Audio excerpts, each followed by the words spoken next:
చిన్న పిల్లలను ఆటంకపరచక వారిని నా యొద్దకు రానియుడి. మత్తయి సువార్త 19:14. దేవుని యొద్దకు చేరకుండా ఆటంకంగా ఉండేవారు తల్లిదండ్రులే. మొట్టమొదటి ఉపాధ్యాయులు తల్లిదండ్రులే. వారు నడవలసిన త్రోవలో వారు నడిపించాలి. తల్లిదండ్రులు మోకాళ్ళుండి ప్రార్థించాలి. అది చూసి మీతో పాటు మీ పిల్లలు ఏకీభవించి ప్రార్థిస్తారు. కొందరు తల్లిదండ్రులు పిల్లలకు సాక్షాత్తుగా అబద్ధాలు నేర్పిస్తూ ఉంటారు. అప్పులవాడు వచ్చినప్పుడు భయంతో నాన్నగారు ఇంటిలో లేరని చెప్పుమని పురమాయిస్తుంటారు. నీవు గంటల తరబడి సెల్ఫోన్ చూస్తూ సమయం వృధా చేస్తే వారు కూడా సెల్ఫోన్కు అలవాటు పడతారు. బూతులాడితే వారు నేర్చుకుంటారు. నీవు సిగరెట్ త్రాగితే అది వారు ప్రాక్టీస్ చేస్తారు. పిల్లలు దేవుని ప్రతిరూపాలు.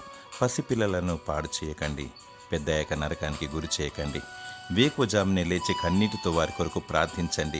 చిన్నతనంలో తల్లిదండ్రులను కోల్పోయిన అభాగ్యులున్నారు. వారిని ఆదుకోండి. వారి కొరకు ప్రార్థించండి. నీ బిడ్డల రక్షణ కొరకు, భద్రత కొరకు, చదువుల కొరకు మరియు ఆత్మీయ జీవితం కొరకు ప్రార్థించండి. ప్రభు అయిన యేసుక్రీస్తు మార్గంలో నడిపించండి. దేవుడు మీ పిల్ల తరమును దీవించునుగాక. Amen, amen, amen.